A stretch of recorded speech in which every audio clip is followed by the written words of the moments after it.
Hello guys, today we will discuss about our future continuous tense. लेकिन उससे पहले please subscribe the channel and press the bell icon for never miss an update. इसके अलावा हमने present tense totally और जो हमारा past tense है कम्प्लीटली हमने उसे जो है कर लिया हुआ है। और इसके साथ हमने पिछली वीडियो जो है सिंपल फ्यूचर पे भी बना के आपके लिए अवेलेबल है हमारे चैनल पे। अगर किसी ने वो वीडियोस नहीं देखी हैं तो हर वीडियो में प्रीवियस वीडियो का लिंक दिया हुआ है। आप जो है मतलब चैनल पे वैसे भी व्यू कर सकते हैं, या अगर आपको नहीं मिलता तो आप उस लिंक के थ्रू जाके उन वीडियोस को देख सकते हैं। तो चलिए गाइज, आज कुछ नया पढ़ते हैं, कुछ नया सीखते हैं। फ्यूचर कॉन्टिन्यूस क्या होता है? एक तो आने वाला टाइम और कॉन्टिन्यूस जो चल रहा होगा, ठीक है। तो यही है कि जब हिंदी के वाक्य के अंत में रहा होगा, रही होगी या रहे होंगे, इस तरह के जो सेंटेंसेस आते हैं, जैसे वह यह काम कर रहा होगा, वह ये काम कर रही होगी, या वे ये काम कर रहे होंगे, तब हमारा फ्यूचर कॉन्टिन्यूस टेंस का रूल जो है लगता है। जैसे कि उसमें क्या रूल लगेगा? सबसे पहले आपका सब्जेक्ट लगेगा और फिर उसके बाद विल और शैल में से कोई एक लगेगा। अगर आपका सब्जेक्ट आई या वी है तो उसमें आपका शैल यूज़ होगा, अदरवाइज़ विल ही लगेगा, प्लस बी यूज़ होगा उसके बाद, प्लस वर्ब की first form, plus ING, plus object. अब इसमें आगे देखो, हमारे पास आपको सेंटेंस से क्लियर होगा। उसकी माताजी चाय बना रही होंगी, तो उसकी माताजी, चाहे हिज लगा दो चाहे हर लगा दो, देयर इज़ नो ऑब्जेक्शन। तो हर मदर, ठीक है। अब क्या है, आई और वी नहीं है, हर मदर हो गया सब्जेक्ट, आई और वी नहीं है तो शैल यूज़ नहीं होगा, विल यूज़ होगा, ठीक है। तो विल लग गया, प्लस फिर क्या लगना, बी लगना, तो बी लग गया, प्लस वर्ब की फर्स्ट फॉर्म। अब चाय बनाने की इंग्लिश होती है कि अगर हम खाना बनाते हैं तो कुक द फूड होता है, अगर हम चाय बनाते हैं तो प्रिपेयर द टी होता है। तो प्रिपेयर, प्रिपेयर्ड, प्रिपेयर्ड, तो प्रिपेयर यूज़ होगा क्योंकि फर्स्ट फॉर्म लगनी है, प्लस आईएनजी लगा तो प्रिपेयरिंग हो गया। तो बचा क्या अब आखिर में हमारे पास चाय, तो चाय की इंग्लिश होती है टी, तो हर mother will be preparing tea. And the next one we have, मैं उसका विरोध कर रहा हूँगा। तो सबसे पहले मैं की इंग्लिश होती है आई, ठीक है, आई है, फिर क्या लगना है, विल और शैल में से क्या लगेगा, शैल लगेगा, ठीक है। क्योंकि जो आई और वी के साथ शैल लगता है तो आई के साथ शैल लग गया, प्लस फिर बी लग गया, प्लस वर्ब की फर्स्ट फॉर्म। अब क्या करना है, विरोध कर रहा हूँगा, तो विरोध करना इज अपोजिशन, ठीक है। अपोजिशन पार्टीज होती है जैसे पॉलिटिक्स में, तो वैसे ही अपोज्ड, तो अपोज आएगा, अपोज ने प्लस आईएनजी लगा के अपोजिंग बना दिया। अब किसका विरोध करेगा, उसका चाहे हिम लगा दो चाहे हर लगा दो, कोई दिक्कत नहीं है। आई शैल बी अपोजिंग हिम या आई शैल बी अपोजिंग हर, दोनों ही सही है। अब देखो आगे आते हैं हमारे पास नेगेटिव वाले। जो नेगेटिव वाले होते हैं उसमें होता है कि वह यह काम नहीं कर रहा होगा, वह यह काम नहीं कर रही होगी, या वे ये काम नहीं कर रहे होंगे, या हम यह काम नहीं कर रहे होंगे। तब हमारे पास फ्यूचर कॉन्टिन्यूस टेंस के नेगेटिव वाले रूल का यूज़ करेंगे, और वो रूल है, सबसे पहले आपका सब्जेक्ट ही लगना है, प्लस विल और शैल में से कोई एक चीज़ लगनी है।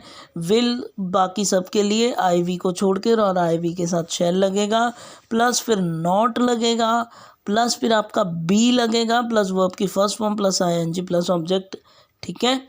सारा रूल सेम है, बस विल और शैल के बाद अगर आपका विल या शैल लगेगा उसके बाद नॉट लग जाना, दैट इज़ ओनली डिफरेंस। सबसे पहले वी हैव, मदारी अपना खेल नहीं दिखा रहा होगा। अब नहीं आ गया तो ये रूल लगेगा, मदारी हो गया हमारा सब्जेक्ट, तो मदारी की इंग्लिश होती है द जगलर, जगलर बोलते हैं मदारी को, तो द जगलर। अब आई वी नहीं है तो विल लग गया, फिर नॉट का नॉट लग गया, फिर बी का बी लग गया।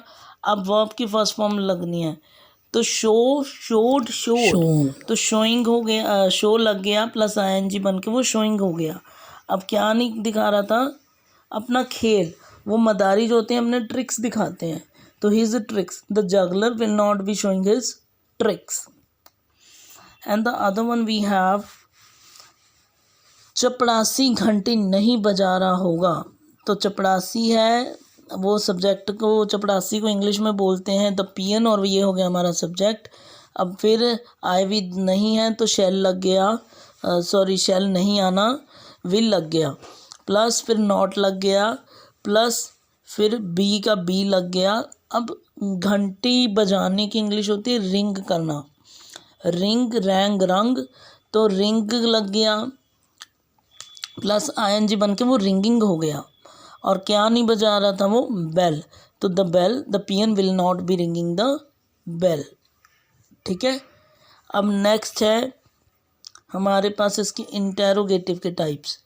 इंटेरोगेटिव में क्या होता है, कुछ नहीं है, जो आपका विल और शेल जो आपका हेल्पिंग की तरह यहाँ पे यूज़ हो रहा है, वो जो है वो आगे आ जाएगा, सब्जेक्ट से पहले आएगा, फिर सब्जेक्ट आएगा, और विल शेल आपको पता है यूसेज कैसे होती है, प्लस फिर सब्जेक्ट आएगा, प्लस फिर बी आएगा, प्लस वर्ब की फर्स्ट फॉर्म आएगी, प्लस आईएनजी आएगा, प्लस ऑब्जेक्ट आएगा, प्लस आपका क्वेश्चन मार्क आएगा। ठीक है। अब जैसे क्या हम पतंगे उड़ा रहे होंगे, ठीक है। अब जैसे इस सेंटेंस में ना वैसे ही हमने करना है, क्या है और क्या में मतलब पहले हम है, तो पहले हम को देखो इंग्लिश में क्या बोलते हैं, वी, तो आई और वी के साथ शेल लगेगा, तो शेल लग गया आपका पहले, क्योंकि आपका शेल और विल जो है it would be depend upon your subject, तो शेल लग गया। उसके बाद अब वी लग गया because we is a subject here. फिर क्या लगना है, बी लगना है, तो बी लग गया, प्लस वर्ब की फर्स्ट फॉर्म। अब इसमें काम क्या हो रहा है, पतंग उड़ाने का काम हो रहा है, तो उड़ाने की इंग्लिश होती है फ्लाई करना। ठीक है।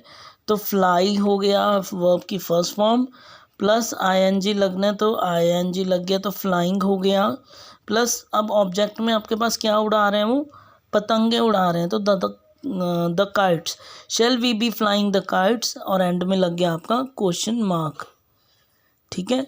अब नेक्स्ट देखो, क्या हनी परम से पैसे उधार ले रहा होगा। अब काम कौन कर रहा है, हनी, तो honey will be the subject here, तो और हनी क्या है, आई और वी तो नहीं है, तो विल लग गया, फिर हनी आ गया, प्लस फिर बी लगना था, तो बी आ गया, प्लस फिर बोरो करना मतलब होता है पैसे उधार लेना। ठीक है, उधार लेना, तो बोरो हो गया, प्लस आईएनजी होके वो बोरोइंग हो गया, और क्या पैसे, तो मनी, और किससे, फ्रॉम परम, will honey be boring money from परम, एंड में आ गया आपका क्वेश्चन मार्क। और उसके बाद है हमारा इंटेरोगेटिव वाला, बस इसमें भी कुछ खास नहीं है, विल और शेल का यूसेज आपको पता है, और वो सेंटेंस के सबसे आगे लगना है, प्लस सब्जेक्ट लगेगा, प्लस फिर आपका सब्जेक्ट के बाद एक छोटा सा चेंज आया कि नॉट लग जाना है, जब हमने नेगेटिव वाले सेंटेंसेस, जैसे कि हमने कहना हो, क्या वह यह काम नहीं कर रहा होगा, क्या वह यह काम नहीं कर रही होगी, या क्या हम या वे ये काम नहीं कर रहे होंगे, तो ये इस तरह के जब सेंटेंसेस आते हैं तब हमारा ये रूल लगना है। प्लस नॉट के बाद प्लस वही फिर सारा रूल लगा दो, प्लस बी कर लगा दो, प्लस वर्ब की फर्स्ट फॉर्म लगा दो, प्लस आईएनजी लगा दो, प्लस ऑब्जेक्ट, प्लस आपका क्वेश्चन मार्क। ठीक है, ये लगा देना है। अब जैसे अब हमारे पास क्या है, क्या धोबी कपड़े नहीं धो रहा होगा, तो क्या धोबी है, ठीक है, धोबी को इंग्लिश में बोलते हैं द वॉशरमैन, तो द वॉशरमैन है। अब देखो आई और वी तो नहीं है, तो विल लग गया, विल द वॉशरमैन, फिर क्या लगेगा, नॉट, नॉट लग गया, फिर बी लग गया, फिर अब क्या लगनी है वर्ब की फॉर्म, तो क्या कर नहीं रहा होगा, वो कपड़े नहीं धो रहा होगा, तो धोने की इंग्लिश होती wash, wash, washed, washed, wash लग गया, प्लस आईएनजी होके वो वॉशिंग हो गया, और क्या नहीं धो रहा था वो, धो रहा होगा वो कपड़े, तो द क्लोथ्स, ठीक है। और एंड में आ गया आपका question mark, will the washerman not be washing the clothes. And the other one is here, क्या हम गाना नहीं गा रहे होंगे, हम हैं तो इसलिए विल शैल में से क्या लगेगा, शैल लग जाएगा, शैल लग गया, प्लस हम हैं तो वी लग गया, ठीक है, प्लस नॉट का नोट लगना है, प्लस बी का बी लगना है, प्लस क्या नहीं कर रहे होंगे, गाना नहीं गा रहे होंगे। गाने की इंग्लिश होती है सिंग, सिंग सैंग संग, तो सिंग आ गया, सिंग के साथ आईएनजी बन के वो सिंगिंग हो गया। और क्या मतलब वो गाना, तो द सॉन्ग। और एंड में आ गया आपका question mark, shall we not be singing the song, ठीक है। तो चलिए गाइज, आई होप कि आपको ये वीडियो अच्छा लगा होगा और आपका ये कंसेप्ट भी क्लियर हो गया होगा। जिन किसी को भी कोई प्रॉब्लम है तो वो कमेंट सेक्शन में पूछ सकता है। और इसके साथ ही हमारा फ्यूचर कॉन्टिन्यूस भी ख़त्म हो गया है। अब बस 2 वीडियोज़ और आएंगे फ्यूचर टेंसेस पे, उसके बाद आपके टेंसेस कंप्लीट हो जाएंगे और इसके बाद हम लोग वॉइस करेंगे और इंग्लिश वोकैबुलरी बहुत जल्द आ रही है आपके लिए। तो please guys subscribe the channel and press the bell icon for never miss an update. और इसके साथ साथ इसे शेयर कीजिए as much as you can. Thank you so